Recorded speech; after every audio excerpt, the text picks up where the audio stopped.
You're listening to the Insightful Connections podcast. Our guest today is Susan Fader.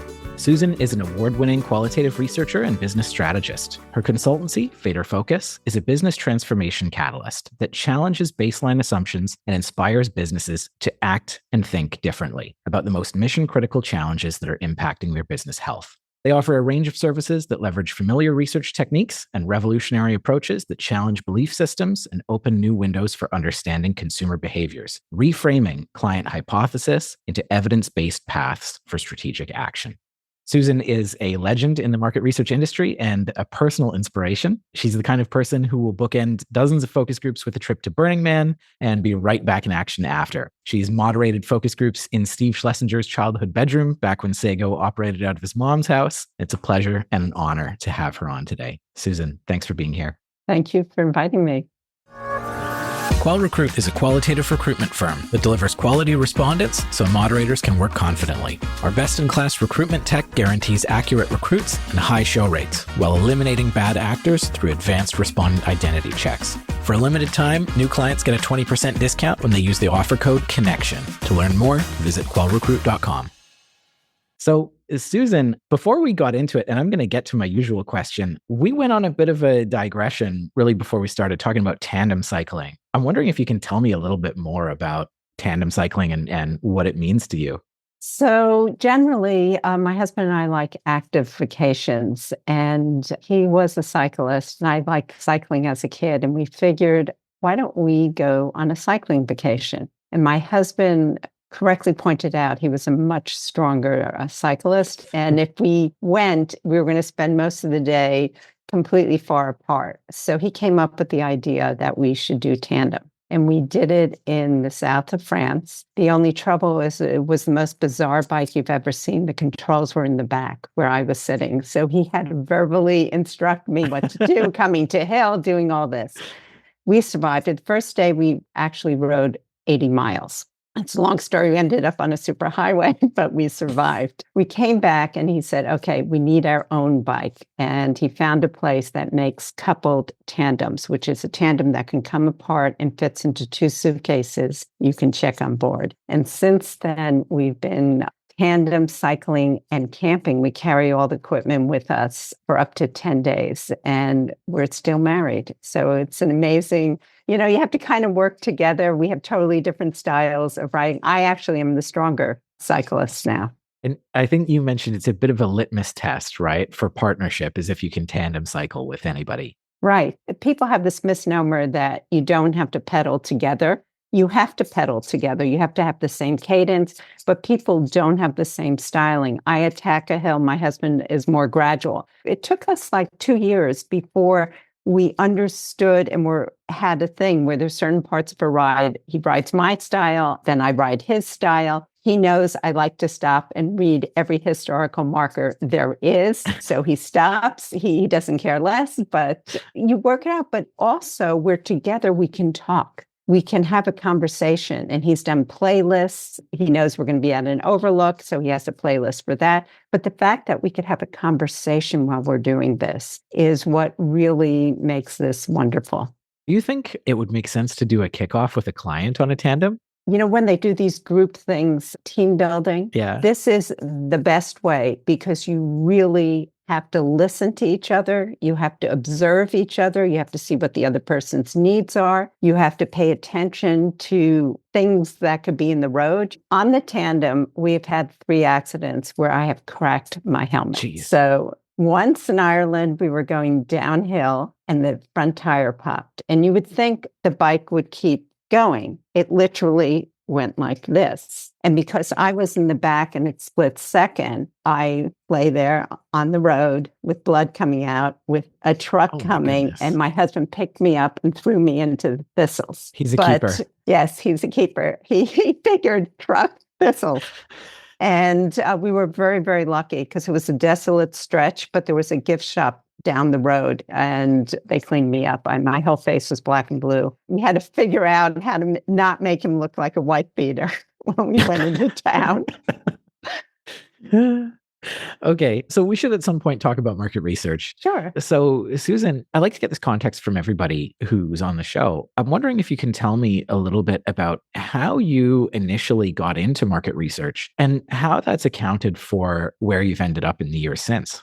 So I don't think anyone, when they're little, says, I'm going to go into market research. But I love stories. I love reading. I love stories. I love narratives and just being transported. And so when I started my career, I started in marketing. I was on client side. I was in product management. I worked on Alphabet cereal. And since it was kids cereal, our agency Ogilvy was out of LA. I was based in New York, and I got to go to LA 5 times a year to work on the creative and shoot the commercial. And my agency people were having a lot more fun because they worked on many, many different accounts. I was just going to work on cereal for like the next 8 years on different cereals. So I went to the advertising side of the business and I worked in new business. So I worked in new business and new projects. And part of that, it introduced me to the world of research. And just the fact that you could listen to people, hear stories and things. And then my husband got transferred to Tokyo on 2 weeks' notice. We had 2 little kids. And then I ended up doing consulting work in Japan,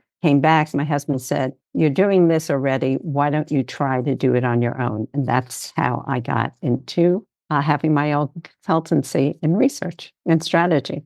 I'm curious what the role of research was in new business for advertising. So when I worked for Interpublic, it wasn't just advertising. Like they would, it's special projects. So Coke had a food division and we worked on development of new food products for them. So it was not just advertising, it was marketing. It was understanding what people would be interested in. So I had a lot of research imbued in that. So, Susan, you've been talking lately about the idea of wide open listening. Most general level, what is wide open listening? Wide open listening is standing back and actually listening to what people are saying. And it's also giving them the opportunity to tell you something in a narrative. What we are focused on in this industry with the acceleration of technology is gathering data, scraping data, looking for aggregation. Now, technology is wonderful. I first started using AI in 2014 in the work I did. I did my first remote focus group in the last century. So I am an early adapter and I'm not against it. But what gets lost is the person's voice. You can have 50 interviews and it can be one person saying one thing who turns on the light. There's that classic example from World War II, where the RAF was having the planes come back all shot up, and they're trying to figure out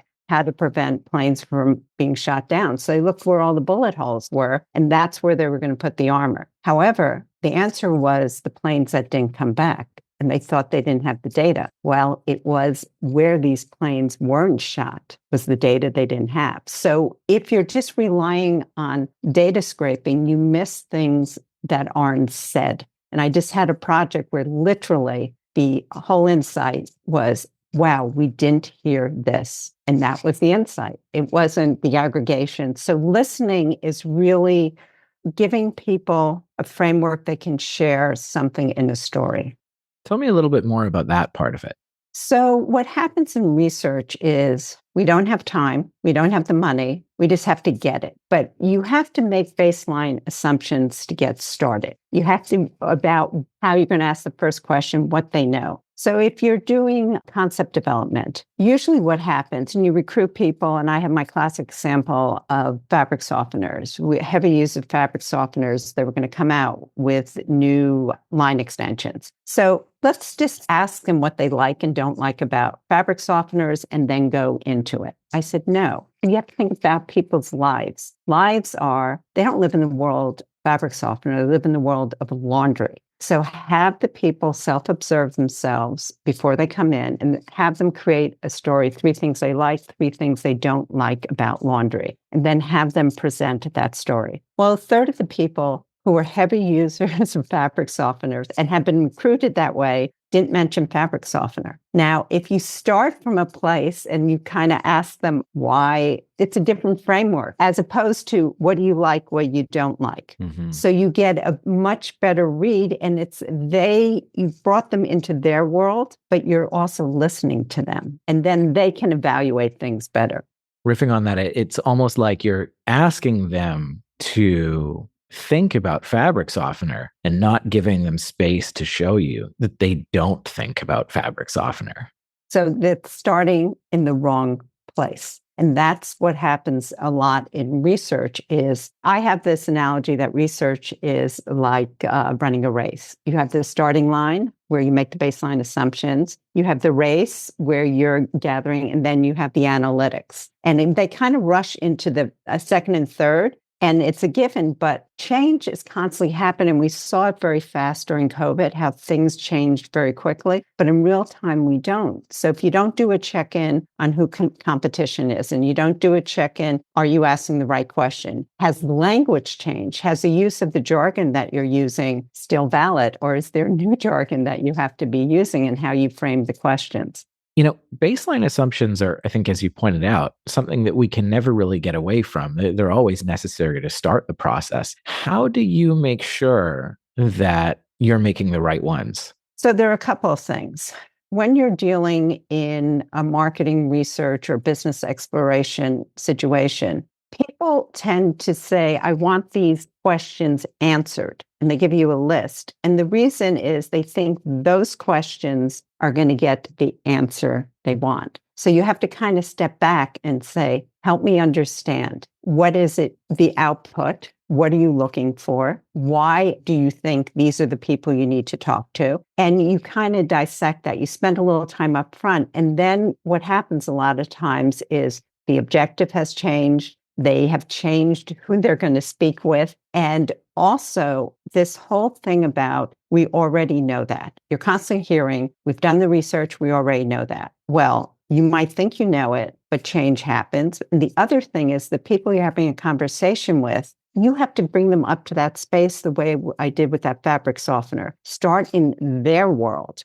And I have another classic example I've come up with, that research is like a hallway. And you have lots of different doors. The doors are numbered, and there's questions and information behind it. We kind of take people by the hand, go to door 1, door 2, door 3. But what if their story starts at door 5, and then they go to door 3? That's a very different way of how we're going to listen and hear. Because if we start them at door 1, it's like putting horse blinders on them and saying, this is how you have to share. And they go, okay, they don't want to know about this. It almost sounds like the idea is letting the respondent lead. Letting the person lead. Letting the person lead. That's my inner recruiter coming out. No, it's fine. It's just, it's people, it's conversation. We want information. And there are constraints on how we can get it, but we've lost sight of conversation. Stories is how people share. And what they leave out and where they start, that their story and the descriptors they use give you tremendous insight. How do you personally balance the desire for information that's often very powerful from clients? And obviously, clients have a lot of influence on the process, with the desire to make room for the people you're talking to lead the discussion. Because it strikes me that there's a bit of a tension there between the desire to maybe ask a lot of questions and the desire to make space for the people you're talking to. So there's tension the first time I'm working with a client and suggest it. And then afterwards they see, wow, we've even gotten more information. I use human transcribers. That's a whole nother thing. But my transcribers tell me my interviews are generally double the pages of what other people's interviews are, because people give me paragraphs, which means I don't need to ask lots of follow-up questions. And if you start unaided, I could get 80% of what I need to cover in that unaided part. And then it's kind of like cleanup. with all the aided and different things, but I'm having a conversation with them. I'm referencing things that they have said. And if there's the other thing is sometimes, you know how you have research results and someone said something here and then the group said something here and it doesn't make any sense to you. And you as the client and the researcher try to figure it out. Well, I ask them to give me the bridge. And 90% of the time, the bridge they give me makes total sense to them and to us because we've had that conversation. So having that unaided upfront doesn't cause you to have less. It actually gives you more time to discuss. What's one thing you think we can all do to be better listeners in life outside of research? Just be interested. Just be interested. You never know where a story is going to go. Give people space if they need space. And how do we resist the impulse to not listen? Because I think sometimes that's there and it happens just sort of naturally, especially when there's so much going on. What are some strategies that you use to stay present with the things that people are telling you? What you have to do is try to not let your mind wander. Try not to say, okay, this is how I'm going to respond. Just kind of go with the flow, especially in the beginning of conversation. What I do if I'm starting, I might say in 2 or 3 sentences, can you tell me X? They might give me 5, but I've kind of outlined, I want it short. You can give people feedback. Oh, that's really interesting. Can you tell me just very quickly why you think that way?